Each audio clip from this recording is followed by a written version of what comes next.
नमस्कार मित्रांनो, साधी माणसे या मालिकेच्या आजच्या धमाकेदार भागामध्ये माकडासारखा मेकअप झालेल्या देविकाचं आणि निरूपाचं सौजन्य तुटून फुटून आता जोरदार भांडण सुरू झालेलं असतं. तर इथे आता सगळेजण हॉलमध्ये जमलेले असतात.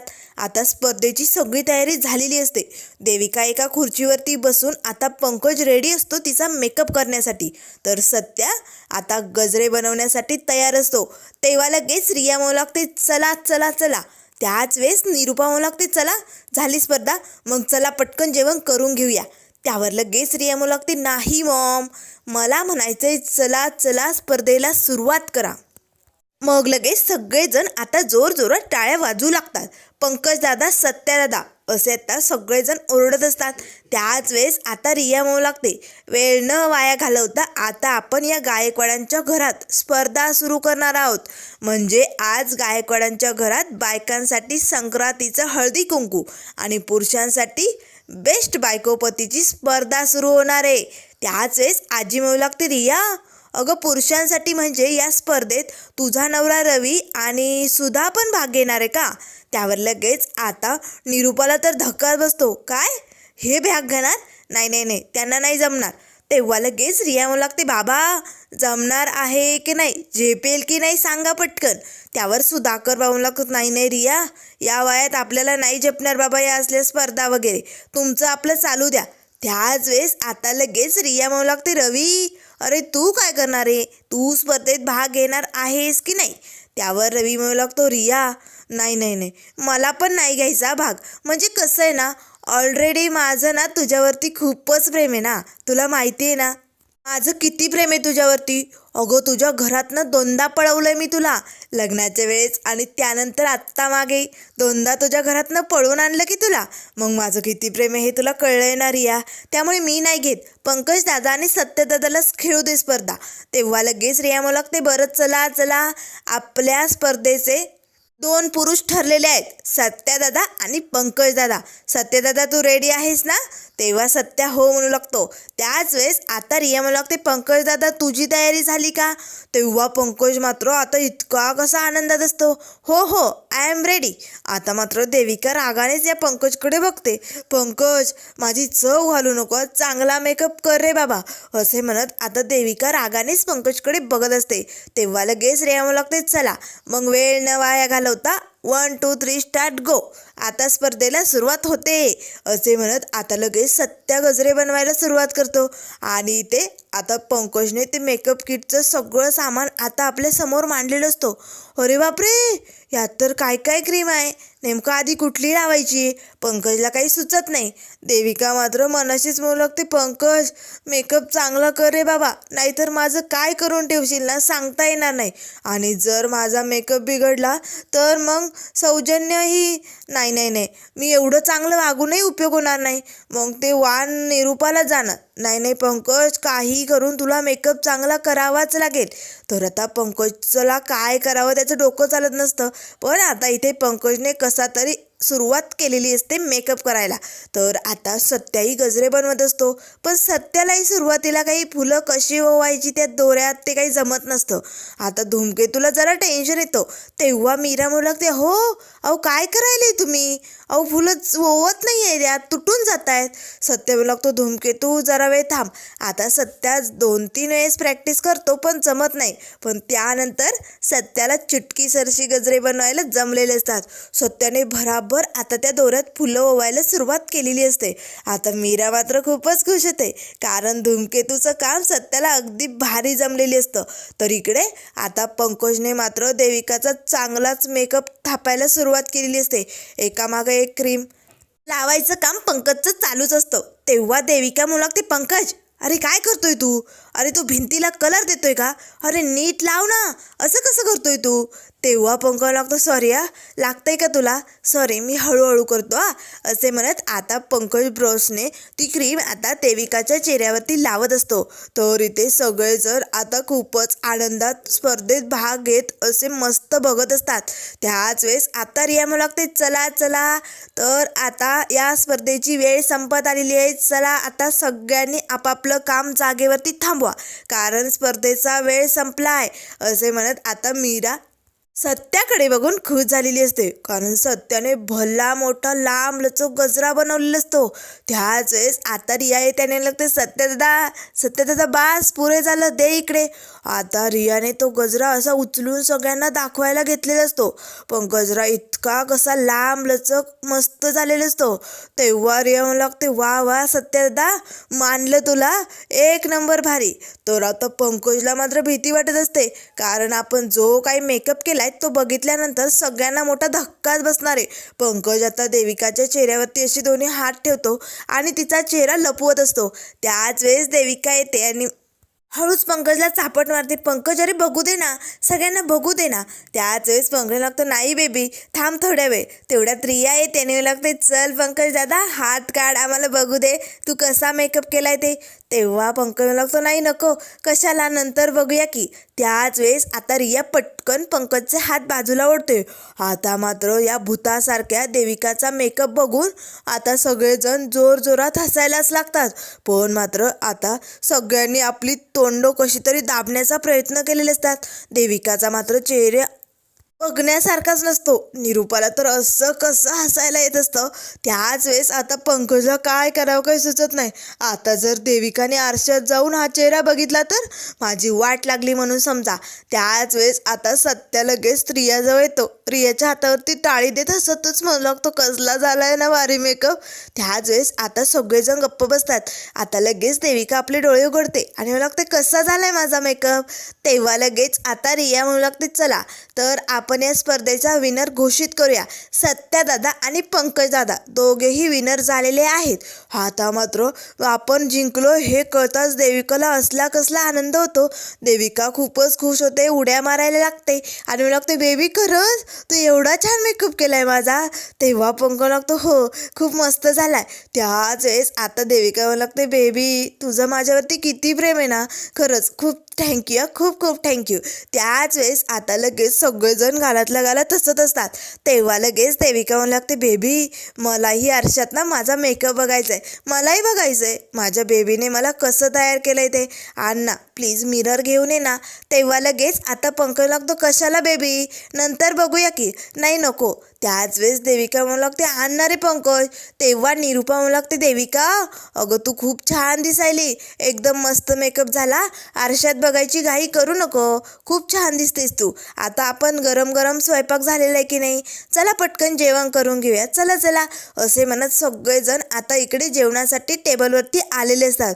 आता लगेच देविका पटकन पंकजला घट्ट मिठी मारते आणि लागते, बेबी थँक्यू, तुझ्यामुळे आज आपण विनर झालो आहोत आणि आता आपलंच वान असणार आहे, तू काळजी करू नको. असे म्हणत पंकज आणि देविका ही दोघेही आता जेवणासाठी आलेले असतात. सगळेजण जेवणाच्या टेबलवरती बसलेले असतात. आता निरूपा समद्यांना भाजी वगैरे जे काही बनवलेलं असतं ते वाढू लागते. त्याच वेळेस सत्य म्हणू लागतो, वाह निरूपा कसला भारी बेत बनवलाय ना. तेव्हा निरूपा म्हणू लागते, मग आपण एकदा काही करायला घेतलं ना की एकदम भारीच असतंय, घ्या लक्ष्मीताई घ्या, तुम्हाला अजून पोटभर घ्या. तेव्हा मीराची आई म्हणू लागते, नाही नको, अहो बाद झालं, पुरे झालं. तेव्हा निरूपा म्हणू लागते, नाही म्हणजे अजून काही हवं असेल तर सांगा, तेही बनवते मी. नाही कसं आहे ना, असं जेवण तुम्हाला रोज रोज थोडी मिळणार आहे. आता इथे निरूपाने टोमणा मारलेला असतो. त्याच वेळेस आता सत्या निरूपाला खुणावतो. सगळेजण निरूपाकडे बघू लागतात. तेव्हा निरूपा म्हणू लागते, नाही म्हणजे मला त्यांना असं म्हणायचं आहे, पोटभर खा, उद्या काय त्यांना माझ्या हातचं जेवण भेटणार आहे का. त्यांच्या घरी कसं त्याच जेवण बनवतात, त्याच जेवणार, हो की नाही. दुसऱ्यांच्या हातची चव भारी लागते ना, म्हणून म्हणत होते, दुसरं काहीच नाही. चला चला तुम्ही सुरुवात करा, बेत मस्त झालाय ना. त्यावर लगेच आता सुधाकर बाहू लागतात, निरूपा काय बी म्हणा, तुझ्या हाताला मात्र चव आहे. त्यावर लगेच सत्या म्हणू लागतो, निरूपा अगं तुझे खव्याचे गुलाबजाम बनवलेत, अगं ते वाढ की समद्यांना. तेव्हा निरूपा म्हणू लागते, हो ते तर माझ्या लक्षातच नाही. आता वाट्यामध्ये गुलाबजाम निरूपा सगळ्यांना वाढू लागते. त्याच वेळेस आजी म्हणू लागते, काय बी म्हणा, निरूपाला स्वयंपाकाच्या बाबतीत मात्र मस्तच चव या. तर आता इथे समद्यांनी निरूपाचं भरभरून कौतुक केलेलं असतं. निरूपाही खूपच खुश झालेली असते. त्याच वेळेस आता देविका मात्र सारखी एकटक निरूपाकडे बघून हसत असते आणि मला लागते, आई जे काही कौतुक चालय ना ते थोड्याच वेळ, एकदा का समद्यांनी जेवण करून बघितले ना की मग तुमची वाट लागणार, मग ते वाण मलाच मिळणार. बघा तुमचा स्वयंपाक कसा झालाय ते, असे म्हणत देविका खूपच आनंदात असते. त्याच वेळेस आता समदेजण इथे जेवायला सुरुवात करतात. एक घास खातात सगळ्यांना धक्काच बसतो, कारण जी निरूपाने भाजी बनवलेली असते ना ती एकदम अतिशय खारट असते. तेव्हा लगेच सुधाकर भाऊ लागतात, निरूपा अगं कौतुक काय केलं, तू काय बनवून ठेवलं हे, चांगला चांगला बेत म्हणून अगं एवढं खारट. तेव्हा आजी मला लागते, निरूपा अगं पूर्ण मिठाची बरणीच ओतली की काय अगं भाजीमध्ये, काय चालू आहे तुझं. तेव्हा निरूपा मला लागते, नाही नाही नाही मी असं काही केलं नाही आहे, थांबा मला बघू द्या बरं, मीठ तर मी प्रमाणात टाकलं होतं. आता निरूपा लगेच पटकन एक घास भाजीचं खाऊन बघते. आता निरूपाला तर अगदी उलटी आल्यासारखं झालेलं असतं. त्याच वेळेस देविका मात्र हसू लागते. तेव्हा लगेच आता सत्याचं लक्ष या बबडीकडे जातं. बबडी एवढी का दात काढायली, याचा अर्थ निरूपाचं सौजन्य तुटावं, तिला आणि मिळू नये म्हणून देविकाचा हा प्लॅनिंग दिसतं, हे सत्याच्या लक्षात आलेलं असतं. त्याच वेळेस आता लगेच देविका म्हणू लागते, आई अहो मीराच्या आईचा तुम्हाला राग येतो, तुम्हाला ते आवडत नाही म्हणून असं जेवण खराब कराल का तुम्ही, अहो असं का केलं आई. त्यावर लगेच निरूपा म्हणू लागते, देविका उगच काही काय बोलायली, नाही नाही नाही मी शपथ घेऊन सांगते मी मुद्दामून काही केलं नाही, हे खारट कसं झालं मला खरंच माहिती नाही, मी अगदी व्यवस्थित प्रमाणात मीठ टाकून स्वयंपाक केला होता, शपथ मी घेऊन सांगते मी मुद्दामून काय बी केलेलं नाही आहे. त्याच वेळेस आता लगेच देविका म्हणू लागते, आई अहो निदान मीराची आई आज जेवायला हे तरी लक्षात ठेवायचं आणि मग हे सगळं करायचं ना, तुम्हाला मीराच्या आईचा किती राग येतो हे सगळ्यांनाच माहिती. त्याच वेळेस आता लगेच निरूपा म्हणू लागते, देविका गप्प बैस, उगाच तोंडाला येईल ते बोलू नको, सांगितलं ना मी असं काही केलेलं नाही. आता निरूपाच्या लक्षात आलेलं असतं. देविका हसते, माझ्या विरोधात बोलते म्हणजे हे देविकानेच केलंय. आता लगेच देविका म्हणू लागते, आई अहो किती ओरडताय, सौजन्य तुटून जाईल की तुमचं, जरा शांत बसा. त्यावर लगेच निरूपा म्हणू लागते, खड्ड्यात गेलं ते सौजन्य, हे समजा कोणी केलं ना ते मला चांगलंच माहिती आहे. तेव्हा लगेच आता देविका म्हणू लागते, तुटलं, खड्ड्यात गेलं सौजन्य, रिया बघ आईंचं सौजन्य तुटून गेलं, आता वाण फक्त मलाच मिळणार. त्यावर लगेच आता निरूपा म्हणू लागते, वाण घेण्याची लायकी तरी आहे का, माकडासारखी दिसते, आरशात जाऊन चेहरा बघ. आता मात्र देविकाला धक्काच बसतो, काय बोलायलंय आई. तेव्हा लगेच देविका म्हणू लागते, काय माकडासारखं बोलता तुम्ही मला. तेव्हा निरूपा मला लागते, माकडाचा कितीही मेकअप केला ना तरी ते माकडच राहतं, जा जा आरशात जाऊन थोबाड बघ, काय तर मलाच वाण मिळणार आहे म्हणे, लायकी तरी आहे का तुझी. त्यावर लगेच आता देविका म्हणू लागते, पंकज माझा मेकअप कसा केलाय तू. तेव्हा पंकज लागते, बेबी मस्त झालाय की. त्याच वेळेस देविका म्हणू लागते, पंकज जा पटकन मिरर घेऊन ये, मला माझा चेहरा बघायचा आहे. तेव्हा पंकज लागतो, बेबी अगं नंतर बघूया की, अगं थांब ना आता जेवण करून घेऊया की. तेव्हा देविका म्हणू लागते, पंकज कळत नाही का बिनडोक तुला, जा ना आरसा घेऊन ये. आता पंकज लगेच आरसा आणण्यासाठी जातो. निरूपा, पंकज, सत्या, मीरा आता समदेजण जोर जोरात हसू लागतात. आता देविका मात्र सगळ्यांकडे बघू लागते, सगळेजण एवढे का हसतायत, असा काय केलाय पंकजने माझा मेकअप, असा प्रश्न आता देविकासमोर उभा असतो. त्याच वेळेस आता लगेच आरसा घेऊन पंकज येतो. आरशात आपला चेहरा बघताच देविका जोर जोरात ओरडू लागते. आता मात्र देविकालाच भीती वाटलेली असते. तेव्हा लगेच ती पंकजला जोर जोरात चापटी मारतच म्हणू लागते, बिनडोक पंकज, अरे असा कोणी मेकअप केलं का, करतं का कुणी असं मेकअप, अरे काय करून ठेवलं हे, अरे अक्कल नाही आहे का तुला, एवढा मूर्खासारखं का वागतो पंकज तू, अरे कोणी दिल्यात तुला या डिग्र्या, बिनडोक नाही तर. आता मात्र निरूपाला खूपच हसायला येत असतं. त्याच वेळेस आता देविका म्हणू लागते, आई मगाशी मेकअप केला तेव्हा तुम्ही काय म्हणालात, देविका तुला मेकअप खूप छान दिसतो आणि नको बघू आरशात, काही गरज नाही, मग का केलं हे समज, मला सगळेजण हसावेत, मी अशी विद्रूप दिसावी म्हणून केलं ना. तेव्हा लगेच आता निरूपा म्हणू लागते, तू आधीच लय भारी आहे का, स्वतःला लय भारी समजू नको आणि माकडासारखी दिसते. तेव्हा लगेच आता देविका म्हणू लागते, पंकज अरे असा माकडासारखा मेकअप करायला तुला काहीच नाही वाटलं का. त्याच वेळेस आता सगळेजण हसत असतात. तेव्हा देविका म्हणू लागते, बघा बघा आई तुमच्यामुळे सगळेजण माझ्यावरती हसायलेत, असं कोणी वागतं का. तेव्हा निरूपा म्हणू लागते, हो माझ्यामुळे हसायलेत, आणि तुझं काय ग, तू काय केलंय मला खुन्नस देऊन, मला माहिती नाही आहे का. तेव्हा देविका म्हणू लागते, मी कुठे काय केलंय, आणि पंकज हे भिंडोक, कोणी भाग घ्यायला लावलं होतं तुला स्पर्धेत. त्याच वेळेस निरूपा म्हणू लागते, देविका अगं एवढं ओरडू नको, तुझं सौजन्य तुटून जाईल. तेव्हा देविका म्हणू लागते, खड्ड्यात गेले सौजन्य, नकोय मला ते सौजन्य. असं माकडासारखा मेकअप कोणी करतं का? अरे पंकज, तुला अक्कलच नाही. त्याच वेळेस आता निरूपा म्हणू लागते, देविका अगं मला तर लय खुन्नस देत होती वाण मिळवण्यासाठी, मग आता काय झालं? तेव्हा देविका म्हणू लागते, मी खुन्नस देत होते कारण तुम्ही मला बाजूला करून टाकत होता ना, आणि तुम्ही काय केलं? आता दोघींचा आरडाओरडा सुरू झालेला असतो. त्याच वेळेस देविका म्हणू लागते, आई आवाज कमी या. तेव्हा निरूपा म्हणू लागते, जमणार नाही. आता निरूपा तर आणखीनच ओरडू लागते आणि आपल्या रूममध्ये निघून जाते. आता मात्र सगळ्यांना या दोघींची भांडणं बघून धक्काच बसलेला असतो. आता बबडीही लगेच रागाच्या भरात आपल्या रूममध्ये निघून जाते. पंकज बेबी बेबी करत तिच्या पाठीमागे धावत आलेला असतो. त्याच वेळेस आता लगेच सुधाकर पाहू लागतात, सत्यजित या दोघींचं सौजन्य तुटून भांडणं झालीत खरी, पण आता आपल्या जेवणाचं काय? अरे जेवणाचाही बेत बिघडला, आता काय करायचं? ही भाजी तर एकदम खारट आहे.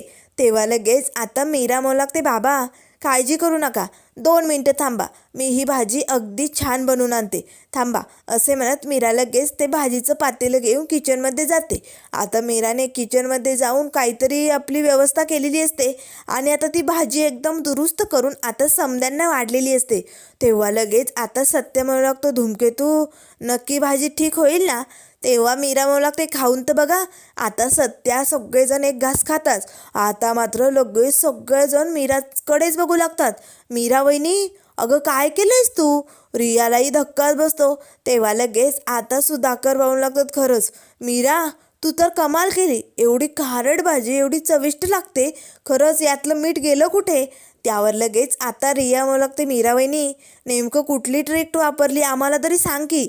तेव्हा मीरा म्हणू लागते, अगं रिया, असं जर भाजीत मीठ जास्त झालं ना तर बटाटा उकळायचा आणि त्यात टाकायचा, त्यात मिक्स केला ना बटाटा तर बटाटा हे सगळं मीठ शोषून घेतो आणि आपण तसंही दुसरीही भाजी बनवू शकतो बटाट्याची, हो की नाही? हे सगळं मला ना माझ्या आईने शिकवलं. मीराची आई मात्र आता डोळे भरून आपल्या लेकीकडे बघू लागते. त्याच वेळेस सुधाकर भाऊ लागतो, चला चला आता बेत मस्त झालाय. मीराने समजा काही सावरून घेतलं. मीरा तू खरंच अन्नपूर्ण आहे, तुला ना समजा काही जमतं, असे म्हणत आता सगळेजण जेवायला सुरुवात करतात. त्याच वेळेस आता लगेच मीराची आई म्हणू लागते, भाऊ अहो निरूपा ताई अशा रुसून गेल्या, त्यांना बोलावलं असतं तर. त्यावर सुधाकर भाऊ लागतात, लक्ष्मीताई तुम्ही निरूपाचा विचार नका करू, अहो ती थोड्या वेळ आतमध्ये बसेल आणि थोड्या वेळाने बाहेर येईल, तुम्ही घ्या हात मारून, आपलं जेवण करून घेऊया, उगाच कशाला या भांडण तंट्या लोकांच्या मध्ये पडायचं. त्यावर सत्या म्हणू लागतो, हो सासू बाप अगदी बरोबर बोलायलंय, आपलं घ्या जेवण करू, उगाच त्या निरूपाच्या आणि देविकाच्या नादी लागायची गरज नाही. आणि निरूपा तशी जास्त वेळ एकटी राहू शकत नाही, थोड्याच वेळात हॉलमध्ये येईल बघा तुम्ही. तरी ते आता सगळ्यांची जेवणं झालेली असतात.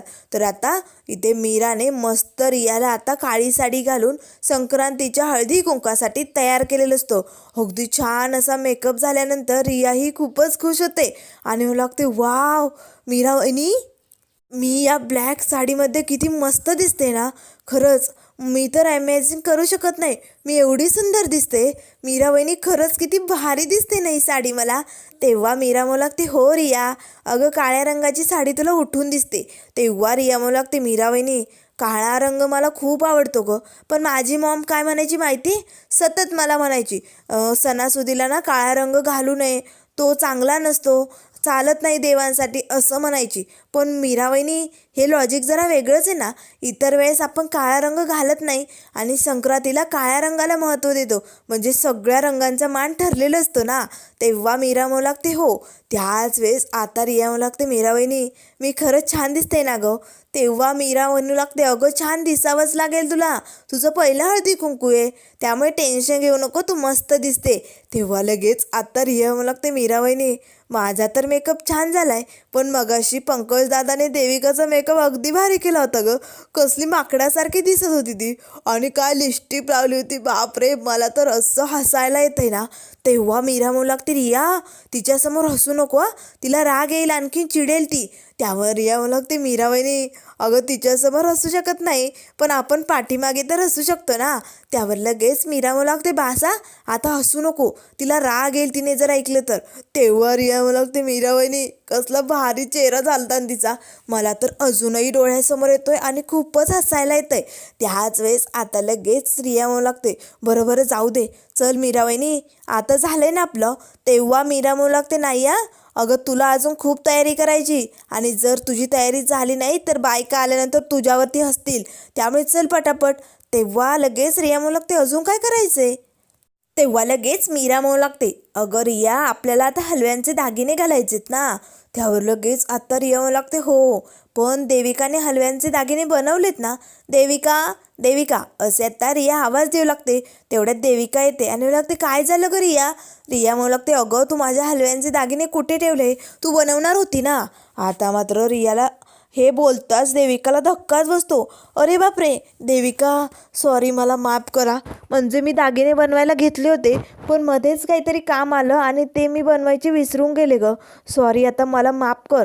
तेव्हा रिया नाराज होते आणि मला लागते, काय मीरा वहिनी अगं बघ ना, देविकाने दागिने बनवलेच नाही, आता मी काय घालू, माझं पहिलं हळदी कुंकू आहे ना. त्याच वेळेस आता मीरा मात्र विचार करू लागते, कारण सत्याने जे तिला हलव्याचे दागिने आणले असतात ना, ते आता मीरा रियाला देणार असते. तर त्यानंतर मित्रांनो पुढील भागामध्ये आपल्याला बघायला मिळेल ते सत्याने आणलेले हलव्याचे दागिने मीराने आता रियाला घातलेले असतात. रिया अगदी छान अशी दागिने घालून तयार झालेली असते. तर आता इकडे मीरा आपल्या रूममध्ये येते, छान अशी ब्लॅक रंगाची साडी नेसते.